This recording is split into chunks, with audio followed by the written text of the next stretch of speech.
সামনে ২৬শে বিধানসভা নির্বাচন, আর এই বিধানসভা নির্বাচনে বিজেপির চোখ এই মুহূর্তে ভবানীপুর কেন্দ্র। ভবানীপুর কেন্দ্র আমাদেরই আসন। গতবার ছাপ্পা মেরে জয় শাসক দলের 10% বাড়তি ভোটার বেরোলেই হেরে যাবে তৃণমূল কংগ্রেস। 25,000 গুজরাটি ভোট দিতে বেরোলেই হেরে যাবে। জি 24 ঘন্টায় এই হুঙ্কার বিরোধী দলনেতার। ভোটে জিততে অবাংলাভাষীদের ভোটেই কি তাহলে আস্থা রাখছে বিজেপি? শুভেন্দু অধিকারী রাজ্যে বিরোধী দলনেতা ঠিক কি হুঙ্কার দিয়েছে, তার কি বক্তব্য আসুন শোনাই। আপনি বললেন ভবানীপুর জিতছেন 2026 ভবানীপুরে আমাদের সিট তো তথাকথিত লিড নিয়েছিল, তখন আমি তৃণমূল করতাম 14 সালে। ভবানীপুরে 2000 ভোটে লিড নিয়েছিলেন তো এই সিটে তথাগত রায়। উনি 56,000-এ বাই ইলেকশনে জিতেছেন, আর 1 বছর আগে ছাপ্পা টাপ্পা মেরে ববির ওয়ার্ডে 77 নম্বরে একটা ওয়ার্ড থেকে 17,000 লিড নেওয়ার পরেও মাত্র 7,800 গ্যাপ, 10% বাড়তি ভোটার ভোট দিতে বেরোলেই তো হেরে যাবে।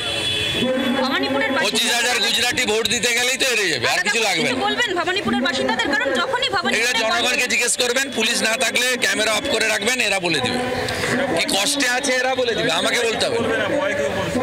যোগীবাবুর বাজার থেকে শুরু করে বলবে, ক্যামেরা বন্ধ করলে বলে দিবে, ক্যামেরায় বলবে না।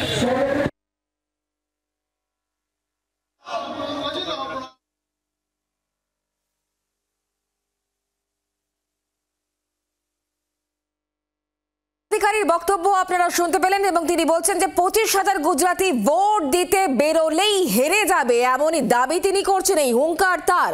গতবার ছাপ্পা মেরে শাসক দল জিতেছে, এটাই বলছেন শুভেন্দু অধিকারী। 26-এর ভোটে বিজেপির পাখির চোখ এই মুহূর্তে ভবানীপুর। ভবানীপুর আমাদেরই আসন বলছেন শুভেন্দু অধিকারী, এবং তিনি বলছেন 25,000 গুজরাটি যদি ভোট দিতে বের হয় তাহলে শাসক দল ধারে কাছেই আসবে না। এই আসন আসলে বিজেপিরই আসন, এমনটাই বলছেন জি 24 ঘন্টায় শুভেন্দু অধিকারী। ভোটে জিততে অবাংলা ভাষাদেরই ভোটের প্রতি আস্থা কি রাখছে তাহলে বিজেপি? এই প্রশ্ন যখন উঠছে তখন তৃণমূল কংগ্রেস নেতা জয়প্রকাশ মজুমদার বলছেন শুভেন্দু অধিকারী অসংলগ্ন কথা বলছেন। তার বক্তব্য শোনাবো। কখনো হিন্দু মুসলমানে ভাগাভাগি করছেন, কখনো বাঙালি গুজরাটিতে ভাগাভাগি করছেন। এক ভারত শ্রেষ্ঠ ভারত দিচ্ছেন, স্লোগান দিচ্ছেন নরেন্দ্র মোদী।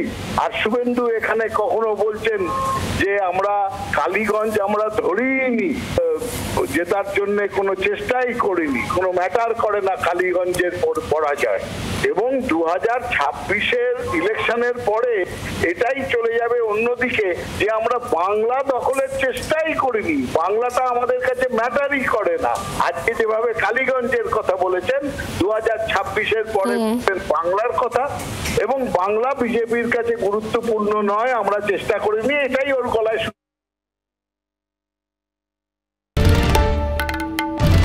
বাংলার আওয়াজ, বাঙালির আবেগ, জি 24 ঘন্টা।